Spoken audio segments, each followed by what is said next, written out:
Beneath the blistering heat and endless dunes lies a place where the wind whispers secrets that should never be heard. Travelers, drawn by the allure of adventure or escape, find themselves ensnared in the eerie grip of an ancient curse, where the very air seems to vibrate with the presence of unseen forces. It's a land where the past never truly fades, and the souls of the lost remain tethered to the earth by an inexplicable force. As the sun sets and the vast emptiness becomes even more profound, the wind carries voices that shouldn't be there faint at first, like a memory just beyond reach, but growing clear with each passing moment. Those who have dared to stay long enough often speak of the creeping sensation of being watched, of hearing the calls of the departed, and of encountering shadows that flicker like mirages. Here, the desert is not just a harsh landscape, it's alive with the echoes of those who never made it out.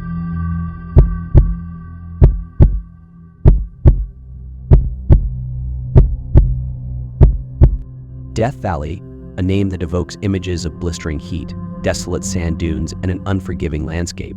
Stretching across the border of California and Nevada, this barren wasteland is the driest, hottest, and lowest place in North America. But beyond its harsh exterior, there are whispers of eerie happenings, of ghostly encounters, and of a haunting presence that lingers beneath the desert sun. It's a place where the wind seems to carry more than just the dust of ages. It's a place where spirits are said to roam, waiting for those brave or foolish enough to venture too close. It all begins in the early 1800s, when the first settlers and prospectors dared to cross through the desert. Death Valley was, and still is, a land of extremes. Temperatures could soar above 130 degrees Fahrenheit in the summer, and the rugged terrain was treacherous to traverse. The valley was both a natural barrier and a place of mystery, and to those who crossed its boundaries, the land was unforgiving. But what many didn't know was that Death Valley held secrets far darker than its natural dangers, secrets that would torment the souls of those who dared to enter. One of the first accounts of strange occurrences in Death Valley dates back to the mid-1800s, when a group of pioneers made their way through the desert. Led by a man named Henry Lambert, they were in search of a rumored shortcut to the Pacific coast. They had heard tales of an ancient burial ground deep within the valley, but dismissed them as superstitions. They would soon learn their price of that arrogance. On the third day of their journey, the group began to hear whispers. It started faintly, carried by the wind, so soft that it could have been mistaken for the rustling of the sand. But the sound grew louder, more distinct, until it became a constant presence. At night, as they huddled together for warmth, they could hear voices calling out from the distance, voices that sounded familiar, but with a hollow, distorted quality. The men called it the Whispering Wind, but none dared speak of it aloud. By the fifth day, the group's water supply had dwindled dangerously low.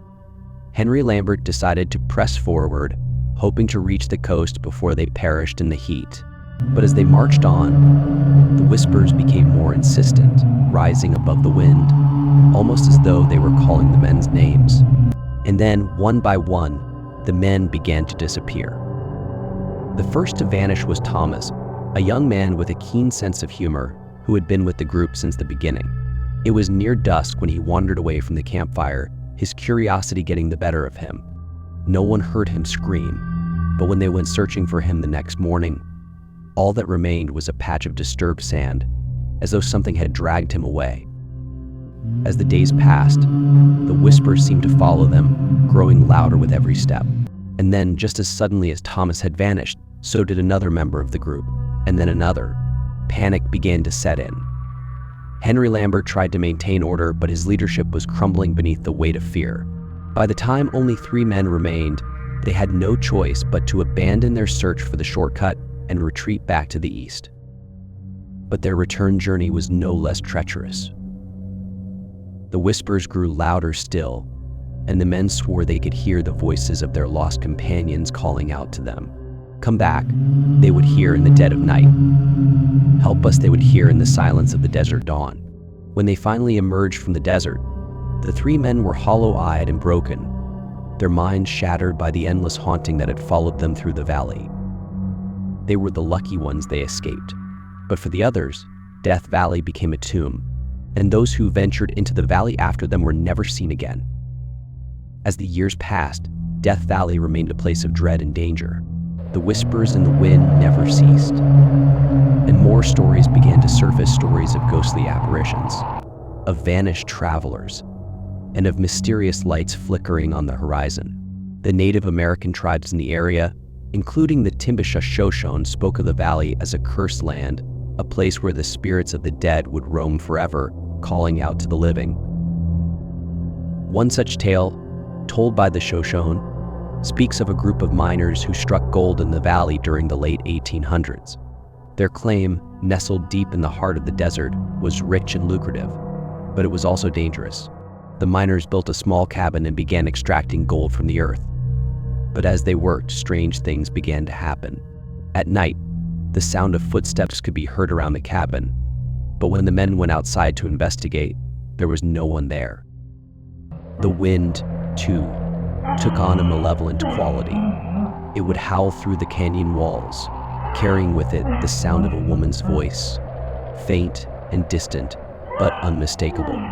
The men could not ignore the feeling that they were being watched, that something was lurking just out of sight, waiting for the right moment to strike. One evening, after a particularly violent dust storm had passed, the miners discovered that their gold had vanished. Their tools were untouched, their supplies were intact, but the precious metal they had worked so hard to extract was gone, as though it had been swallowed by the desert itself. Frantic, the men searched for answers. They questioned local tribes, who warned them of the spirits that haunted the valley, but the miners dismissed the warnings, convinced that it was simply a matter of bad luck. They continued to work, and soon the voices grew louder, more insistent. And then, one by one, the miners began to vanish.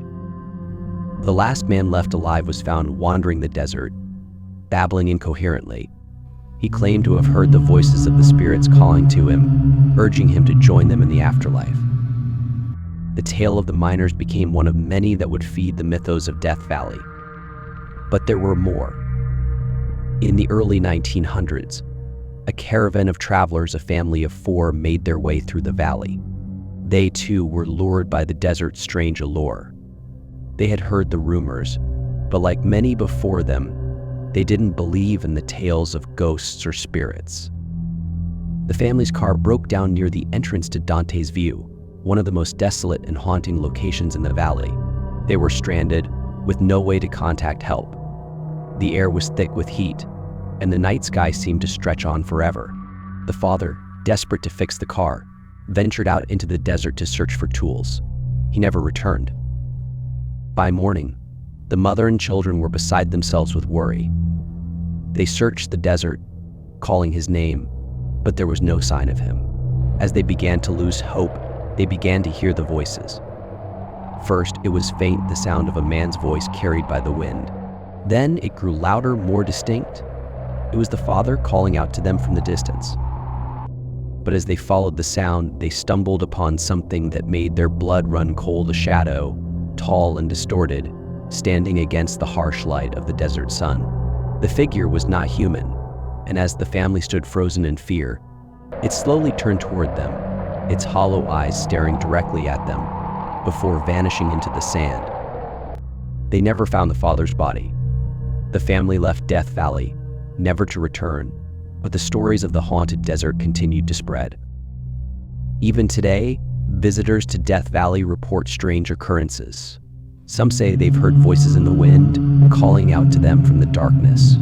Others speak of seeing fleeting shadows in the corners of their eyes, or of strange lights flickering on the horizon, disappearing just as quickly as they appear. There are those who say the desert is alive, a place where the spirits of the past still wander, waiting for their next victim. And so, the legend of Death Valley continues to grow, fueled by the whispers in the wind and the ghostly apparitions that haunt its vast emptiness. It remains a place of death and mystery, where the past and present collide, and where the voices of the lost souls still echo in the desert, carried on the wind for those willing to listen. As the sun dips below the horizon and the desert quiets once more, the whispers linger in the wind, a chilling reminder of the spirits that refuse to rest.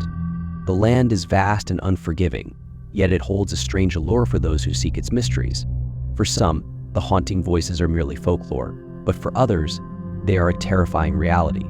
What remains certain is that the desert's secrets are far from being fully understood, and the restless souls it harbors continue to call out, beckoning those brave enough to listen. Whether you believe in the stories or not, one thing is clear: the desert never forgets. In the end, Death Valley stands as more than just a harsh, unforgiving land. It is a silent keeper of stories, a place where pride, desperation, and curiosity have often met with tragic ends. The whispers that echo through its canyons are not just eerie legends, but reminders that some places demand reverence. The voices in the wind call, not to terrify, but to teach, that the earth remembers every step taken, every soul lost, and every secret buried. Those who wander without respect may find more than they seek. The spirits of the past linger not to haunt, but to warn, that human ambition must never outweigh humility. In the vast silence of the desert, we are reminded how small we truly are. Whether you believe in ghosts or not, one truth endures: some places are sacred in their mystery, and those who forget that may become part of the legend themselves. Listen closely, the desert speaks. Will you heed its warning or vanish into its sands? If you've enjoyed this chilling tale and want to explore more haunting stories, make sure to like, subscribe, and hit the notification bell.